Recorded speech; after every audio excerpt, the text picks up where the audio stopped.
이어서 진행하겠습니다. 브랜드 네이밍에 대해 알아보겠습니다. 여러분들이 브랜드 테마를 정했으면 우선 그 브랜드 이름을 지어야겠죠. 미리 이름을 지어서 제게 보내준 사람들도 많이 있는 것 같은데, 이름은 그냥 하나만 달랑 짓는 게 아니고 여러 개 지어서 좋은 거 골라야 되겠죠. 좋은 브랜드 네임은 이해하기 쉬우며 발음하기도 기억하기도 쉬워야 됩니다. 브랜드 네임은 브랜드를 상징하고 브랜드의 영향력이 확대되도록 하는 것이죠. 좋은 브랜드 네임은 리듬이 느껴지고 이메일이나 로고에서도 깊은 인상을 남기게 됩니다. 따라서 제대로 선택된 브랜드 네임은 열심히 일하는 직원만큼이나 브랜드 자산의 필수 요소가 됩니다. 적절한 브랜드 네임은 사람들의 상상력을 사로잡고 고객과 브랜드, 기업을 이어주는 매개체가 되죠. 브랜드 네이밍은 아기 이름 짓듯이 간단한 것이 아닙니다. 브랜드에 대한 것을 잘 담아내야 하면 물론 부정적이지 않는 긍정적인 연상도 해야 하고 유사한 이름이 있는지 법적 요건에 대한 검증도 철저히 해야 합니다. 따라서 그런 조사 없이 브랜드 네임을 선정하는 것은 대단히 위험한 일이 되겠죠. 좋은 브랜드 네임의 조건으로는 일단 의미 전달이 확실해야 하며 또 기억하기 쉽고 미래지향적인 이미지를 가질 수 있어야 되고 법적 권리가 확실하게 확보되어야 합니다. 또 긍정적인 이미지를 연상할 수 있어야 되면 물론 디자인에 적용하기도 좋은 것이어야 되겠죠. AOA 같은 네임은 앞뒤 글자가 같은 글자이고 중간을 강조할 수 있는 디자인에 적용하는 장점이 있을 것입니다. 그렇지만 그런 이름은 이미 누군가가 사용할 확률이 많기 때문에 사전에 검토하는 과정이 꼭 필요하다고 말씀드렸습니다. 학생들의 과제에서는 그렇게까지 하지 않아도 될 것 같고요. 브랜드 네임의 유형으로는 설립자의 이름을 따오는 경우입니다. 랄프 로렌, 마샤 스튜어트, 코코 샤넬, 백종원의 쌈밥집 등으로 이런 네이밍은 법률적 권리가 확보가 쉬운 반면에 고객들이 이름을 들었을 때 회사의 정체성을 알 수 없다는 단점도 있죠. 그래서 자신이 어떤 유명사가 있다든지 아니면 자신을 유명하게 만들어야겠죠. 또 실제 그 사람과 연관지어서 생각하게 되는 것도 장점이 될 수도 있고 또 단점이 될 수도 있습니다. 두 번째로 설명형 이름입니다. 피자헛, 매운 라면, 신라면이죠.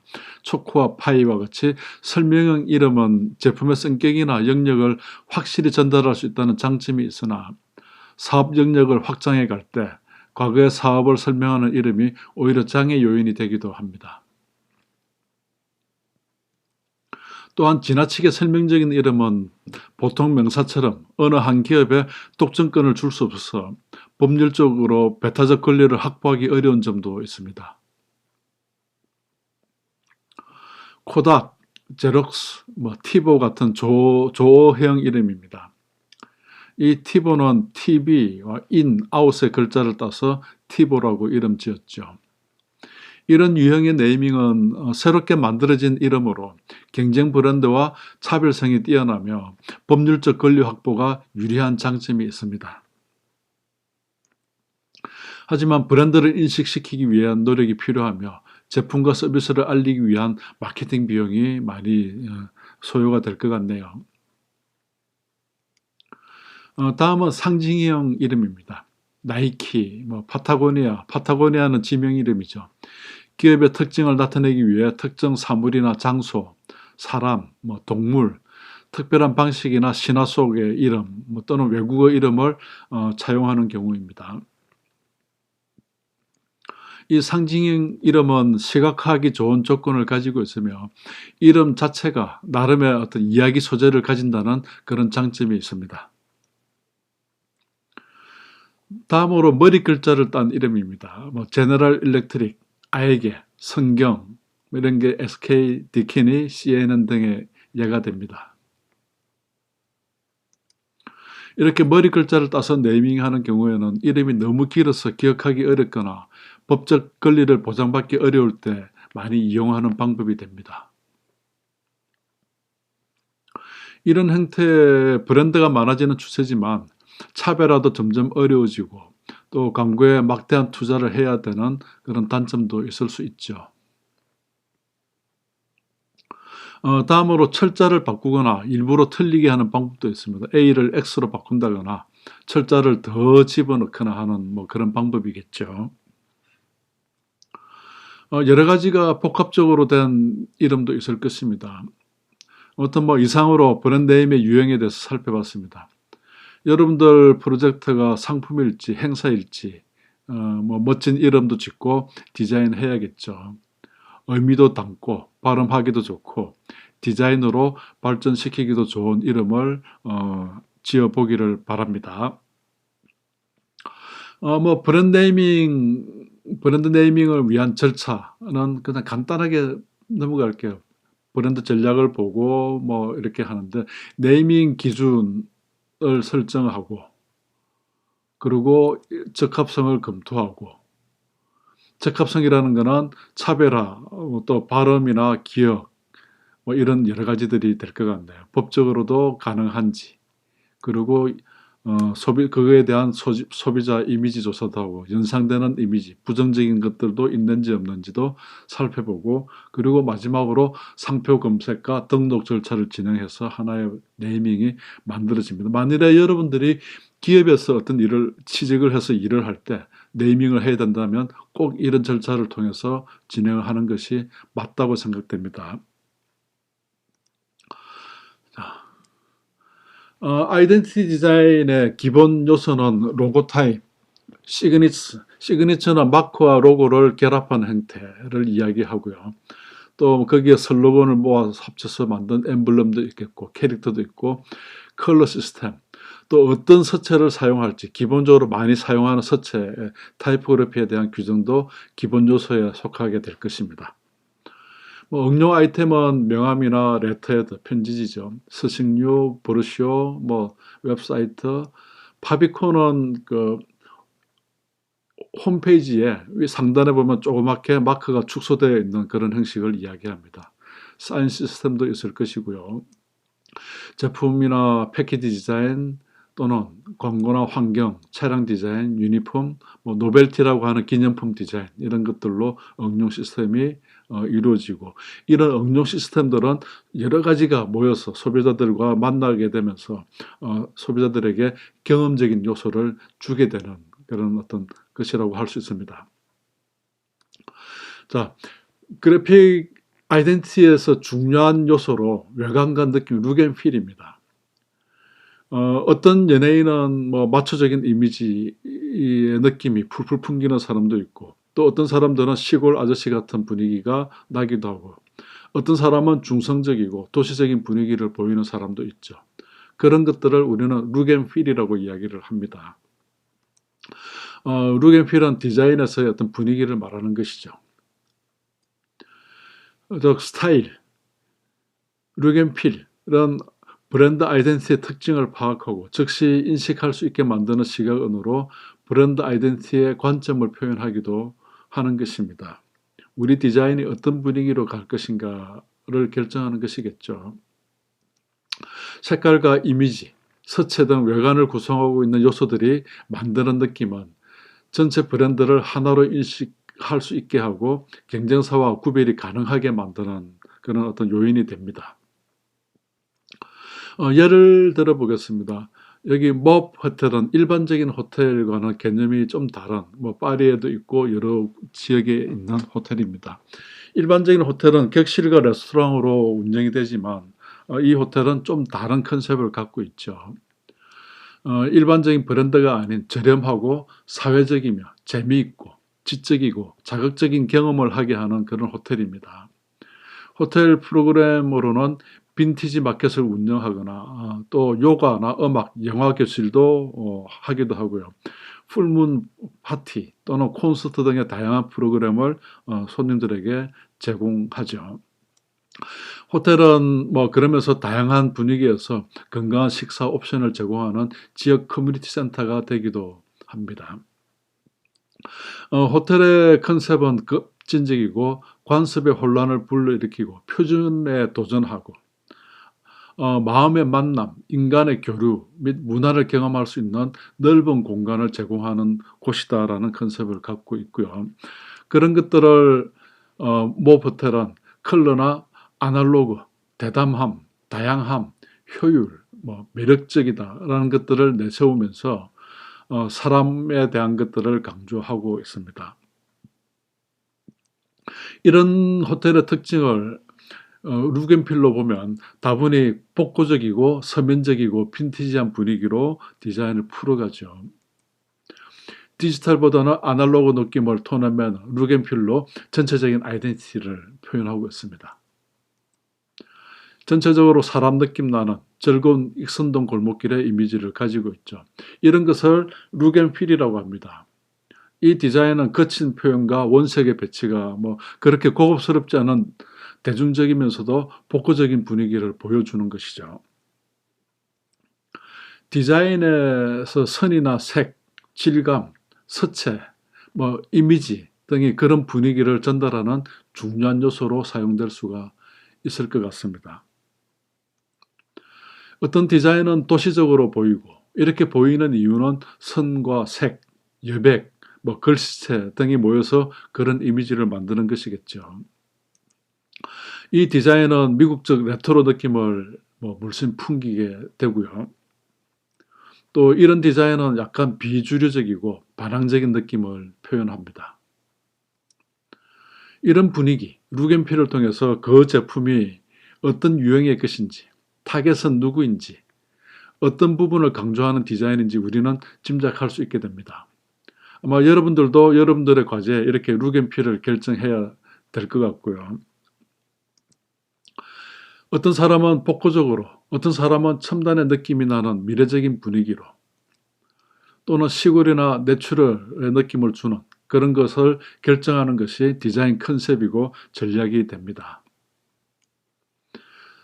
삼성 KX를 위한 프로모션 아이템입니다. 삼성 KX는 뉴욕 맨하탄에 있는 삼성 체험센터 같은 복합기술문화공간으로 런던에 설립됐습니다.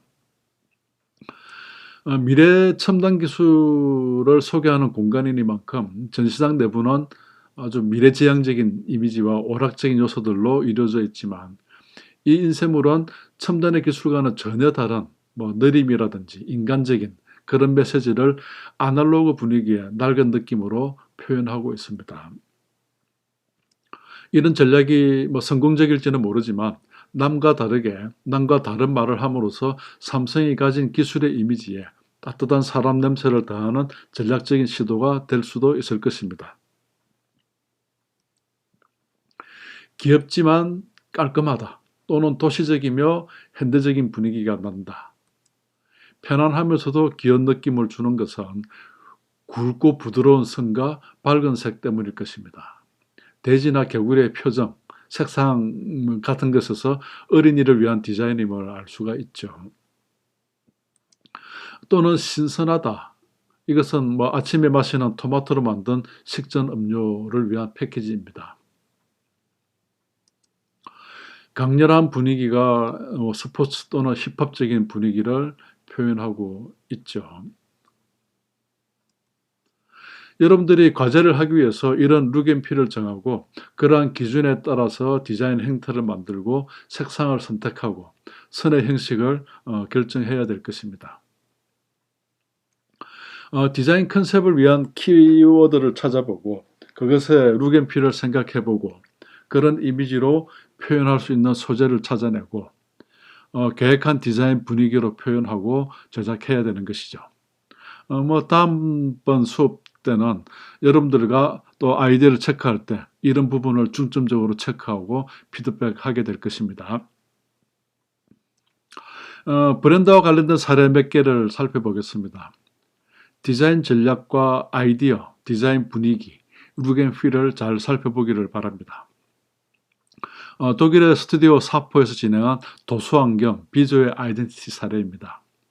2019년 독일 디자인 최우수상을 수상한 작품이기도 합니다. 도수 안경이 가진 제품의 특성과 또 소비자가 쉽게 인식하고 선택하도록 하는 브랜드 목표를 시력 검사라는 메타포를 사용해서 전체 아이덴티 시스템을 구성하고 있습니다. 안경 도수에 따라서 점의 크기를 달리하여 안경에 대한 정보를 직관적으로 알게 하는 전략을 사용하고 있네요. 조형의 기본 요소인 점을 사용해서 패턴으로 만들고 점의 크기와 컬러 등으로 도수와 성별, 나이 등을 구분하는 방법으로 전체적인 시각적 일관성을 만들고 있습니다. 디자인이 화려하거나 트렌디한 것은 아니지만 독일의 디자인답게 기능적인 요구를 중립적으로 잘 표현하고 있습니다. 여기서 중립적이라는 것은 디자인의 개성을 드러내지 않는 것이죠.